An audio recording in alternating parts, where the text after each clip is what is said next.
त्यांची समाधी आहे आणि असे दिव्य लोक जरी शरीराने गेले तरी त्यांचा आत्मा तिथे असतो। त्यांना आपल्या मठाविषयी, युट्यूब चॅनल विषयी एवढं प्रेम असायचं ना, तिथे मी गेल्यावर बसायची ना, ती सगळ्यांना दाखवायची, ही असं असं बोलते, हिचा असा मठ आहे, असं खूप कौतुक असायचं। अतिशय प्रेमळ होतं। डोळे आणि त्यांची ते जमिनीवर बसायची, मोठा बंगला बाजूला, श्रीमंत एकदम, पण झोपडी होती, काड्यांची झोपडी। निघाल्यावरती अशी हात गोल फिरून तिची आशीर्वादाची पद्धत होती।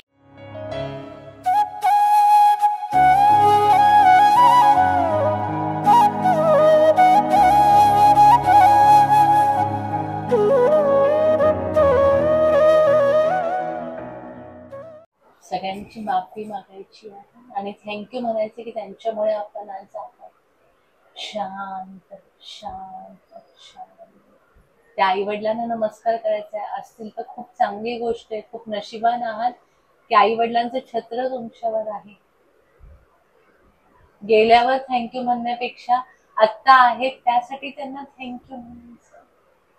दोन्ही हात एकमेकावर सोडायचे आणि सावकाश डोळे उघडायचे। डोळे उघडताना प्रयत्न करायचे की महाराजांच्या चरणांकडे बघायचं। अवधूत चिंतन श्री गुरुदेव दत्त श्री स्वामी समर्थ। खरं गुरुवार आपल्यासाठी आनंदाचा दिवस असतो, पण माझ्यासाठी हा आठवडा जरा दुःखाचा आहे। मी ज्यांना गुरु मानायची माझ्या आयुष्यामध्ये ना, गुरु खूप आलेत आणि आई मी ज्यांना म्हटली ना, अशाही खूप व्यक्ती, म्हणजे मला आईचं कधी ना हेच मिळालं। म्हणजे मी जेवढे माझ्या परिचयातले ज्येष्ठ व्यक्ती आले ना, मी कधी त्यांना काकू ताई असं म्हटलंच नाही, आई म्हणूनच हाक मारायची। म्हणजे आपल्या मठातल्या रेडकर काकू आहेत, माझ्या ज्यांनी मला स्वामींचा मार्ग दाखवला, माझ्या मैत्रिणीची आई जी आज नाहीये त्या काकू आहेत, स्वामींच्या रूपात ज्यांनी एक दर्शन दिलं होतं त्या एक काकू होत्या आणि त्या सगळ्या मला आईच्या रूपात मिळाल्या।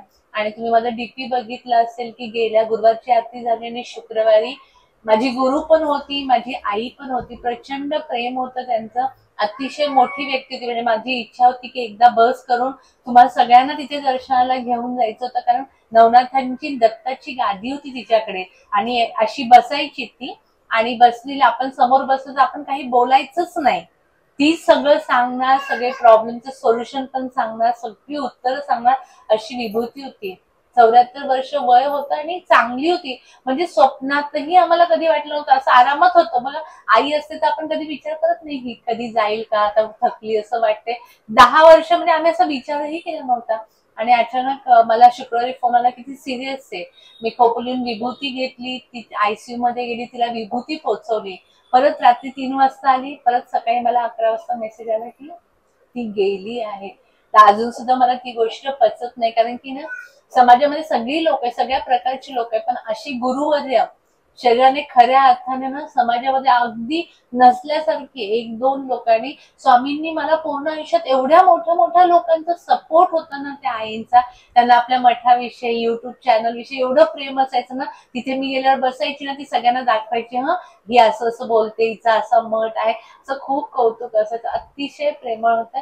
त्यांची समाधी आहे आणि असे दिव्य लोक जरी शरीराने गेले तरी त्यांचा आत्मा तिथे असतो। तर मी ऍड्रेस तिथे दिलाय, कधी योग आला तर तुम्ही पुन्हा साईडला जर गेला तर नक्की अशा ठिकाणी दर्शनाला जा। अशा लोकांच्या, अशा विभूतींच्या दर्शनाने आपल्या एका जन्मातलं पाप एका क्षणात नष्ट होऊन जातं। आणि आमचा नेहमीचा क्रम, महिन्यातनं आठवण आली की खोपोलीला जायचं, खोपोलीतनं पुढे जायचं, आई असायची आणि तिला भेटायचं थोड्या वेळ। मुली त्यांना खूप आवडायच्या, काका म्हणजे असं अगदी आईसारखं प्रेम करायची ती, आणि मग आशीर्वाद घ्यायचा आणि आनंदाने निघताना तिचं असं, नवनाथांची गादी होती, आपल्या समोर बसली ना ती तर घाण घाण शिव्या द्यायची। मग प्रश्न पडेल आपल्याला की असं काय बोलतात, पण आपल्या मागे जी पीडा असायची, काही वाईट शक्ती असतील ना, त्याला काढायची ती घाण घाण शिव्या। म्हणजे पहिल्यांदा दुसऱ्यांदा गेलो तर मी जरा घाबरलीच, म्हटलं ह्या एवढ्या घाण काय शिव्या देतायत ना, देवाची जागा आहे। पण ती त्यांची पद्धत होती, घाण म्हणजे आपण, मी तुम्हाला सांगूही शकत नाही, माझ्या तोंडातनं मी त्या शिव्या काढू शकत नाही, अशा शिव्या असायच्या। ती डोळे आणि त्यांचे ते जेव्हा त्या गादीवर बसायच्या, 12-15 तास त्या बिना पाणी, मांडी न हलवता, मांडी बोलतात, नवनाथांची मांडी घेतलीये, दत्ताची मांडी आहे, 12-15 तास आपण 1 तास बसतो, आपल्या पायांना मुंग्या येतोय। जमिनीवर बसायची, मोठा बंगला बाजूला, श्रीमंत एकदम, पण झोपडी होती, काड्यांची झोपडी, म्हणजे ती पत्र्याची वगैरे पण झोपडी नव्हती। त्या मांडीवर बसल्यावर बाथरूमला जायचं नाही, खायचं नाही, एवढे वर्ष तिने तिच्या मुलाच्या नवऱ्याशी घरात कोणाच्याच घरात पाय ठेवला नव्हता. म्हणजे तप कसं असतं, मोठे पण उगच येत नाही, तर त्या घरात कधी पाय ठेवला नव्हता, कोणाच्या हातचं खायचं नाही. मी शेवटचे जेव्हा दर्शन घेतलं तर तिच्या गालांना हात लावला, पण आम्हाला कधीच तिच्या पायाला पण हात लावायला मिळाला नाही. ती तिथे बसणार एवढ्या आपली सावली सुद्धा पडू द्यायची नाही, तिला सोयरो सुतक चालायचं नाही. पण तुम्ही प्रश्न घेऊन गेला आणि तुमच्या प्रश्नाचं उत्तर मिळालं नाही, असं होणारच नाही. आणि जेव्हा आपली गाडी निघणार ना, तर गाडी निघेपर्यंत म्हणजे बाकीचे हजारो लोक असायचे, त्यांचा प्रश्न बाजूला, गाडी निघाल्यावरती अशी हात गोल फिरून तिची आशीर्वादाची पद्धत होती. प्रत्येक गाडी ती पुढे पाठवणार आणि मग पुढची केस घेणार.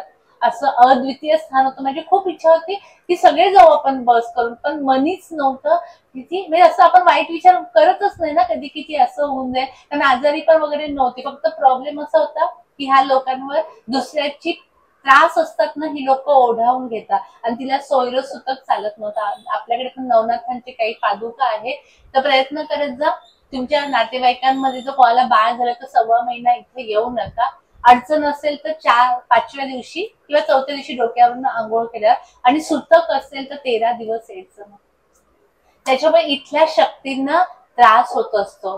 तर असं एक खूप म्हणजे आईच, दुसरं काही शब्द. तर जेव्हा मी तिथून अंत्यविधी करून जेव्हा मला कळलं, मग मी खोपोलीला गेली, महाराजांकडची शाल घेतली, महाराजांच्या अंगावरचा हार घेतला, आणि तो तिथे तिला खूप महाराजांबद्दल प्रेम होतं, तर ते सगळं घेऊन मी तिथे पोहोचली. मी शेवटची होती, पण मी मेसेज टाकला होता, पण त्यांनी काही वाचला नव्हता. पण कशी शक्ती असते ना, थांबले होते सगळेजण. तर ते गेल्यावर मी शाल पटकन टाकली, हार घातला, मी आणि सात्विकाने दर्शन घेतलं. आणि त्यांनी अंतिम विधीसाठी घेतलं. अंतिम विधी करून वगैरे आम्ही साधारण 9 वाजता निघालो. पण जेव्हा मी गाडीत बसली, आई कोणा म्हणू आता हा जो प्रश्न, त्यामुळे ज्यांना आई वडील आहेत, आपल्या आई वडिलांना आई वडिलांसारखे व्यक्ती असतील, जपा. ही छत्र हरपल्यावर रडण्याशिवाय आणि दुःख करण्याशिवाय आपल्या आयुष्यामध्ये दुसरं म्हणजे असतात ना. आमच्या सासूबाई पण 2 वर्षापूर्वी गेले, आजारी होते, त्या क्षणभर त्या दिवशी पण काही एवढं वाटत नाही. पण जेव्हा हाडामासाची एक व्यक्ती आज दिसते आणि उद्या दिसायची बंद होते, हा अनुभवातनं मी 2दा गेली या 2 वर्षात. अतिशय भयंकर. देव करो कोणालाही आयुष्याच्या शेवटच्या क्षणापर्यंत आपली आई जिवंत राहावी. आईसारखी जागा नाहीये. कितीही मोठे झालो तरी त्या आईसाठी आपण छोटेच असतो. त्यामुळे प्रत्येकाचं आईचं तिला जपा. आई वडील, वडिलांमध्ये सुद्धा एक आपली आई असते काळजी घेणारी, आईमध्ये सुद्धा रागवणारे एक वडील असतात. त्यामुळे खरी श्रीमंती मला तर वाटते की आपले आई वडील आपल्या जवळ, खायला प्यायला थोडं राहायला कमी असेल तर चालेल. स्पेशली नवीन पिढीसाठी. आपण तरी आपल्या आई वडिलांना अजूनही, मी माझ्या आई वडिलांना की घाबरते वडिलांना. काका मला म्हणतात तू मला कधी घाबरली नाहीस, पण तू तुझ्या वडिलांना घाबरते. म्हणजे हा अजून आपण त्यांना आदर देतो. 8 दिवस आले की त्यांना वेगवेगळे पदार्थ करून खाऊ घाल, एवढे लाड करते मी. म्हणजे ते एक चांगला गुण आहे.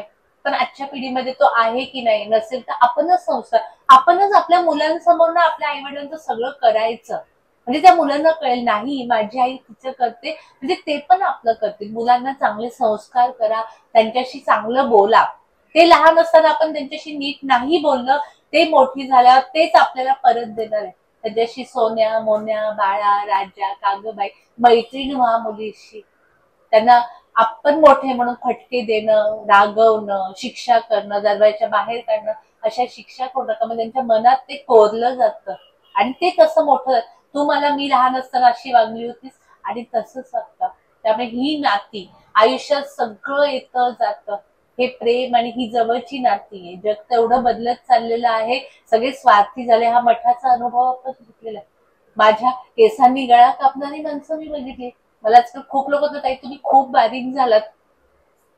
हे दुःख कोणाला सांगू की आपल्या माणसांनी आपला गळा कापणं म्हणजे काय. मी आयुष्यात दुःख स्वामींच्या कृपेने मी कधी जमिनीवर पाय ठेवला नाही. खूप श्रीमंत घरात आली, इकडेही खूप श्रीमंती, आणि दुःख मी काय असतं हे सासूबाईंचं आईचं बघितलं. आणि एक मठात जेव्हा केसाने गळा कापला, मग माणूस आज झिजणार नाही तर काय. कुठेतरी म्हणजे मी सगळं झालंय, ओव्हरकम झालंय, सगळं चांगलं चाललंय, पण कधीतरी आठवण येते, अरे जिला मी ताई म्हटली होती आणि तिने पाठली नाही, ज्याला दादा म्हटलं का, ज्याला एका व्यक्तीला बायको नव्हती, तर मी सगळ्यांना गोळा करून सांगितलं होतं की आपण प्रत्येकाने एकाने भाजी एकाने पोळी वर्षभर त्यांच्या घरी पुरवायचं. हा विचार मी केला होता. त्या व्यक्तीने पाठीमध्ये खंजीर जे खुपसणं म्हणतात, हा शिवाजी महाराजांपासून आपल्याला शाप आहे. आपलेच माणसं. त्यामुळे माझ्या मुलाला मी असा संस्कार करेल की तो कधीही कोणाच्या पाठीमध्ये खंजीर खुपसणार नाही आणि कोणाचा केसाने गळा कापणार नाही. एवढं जरी आपण कमवलं ना, बस झालं. बाकी जगाचा व्याप मला माहिती नाही, पण माझ्या मुलांमध्ये तरी आपण ते असे वागले, ते कोणी असू दे,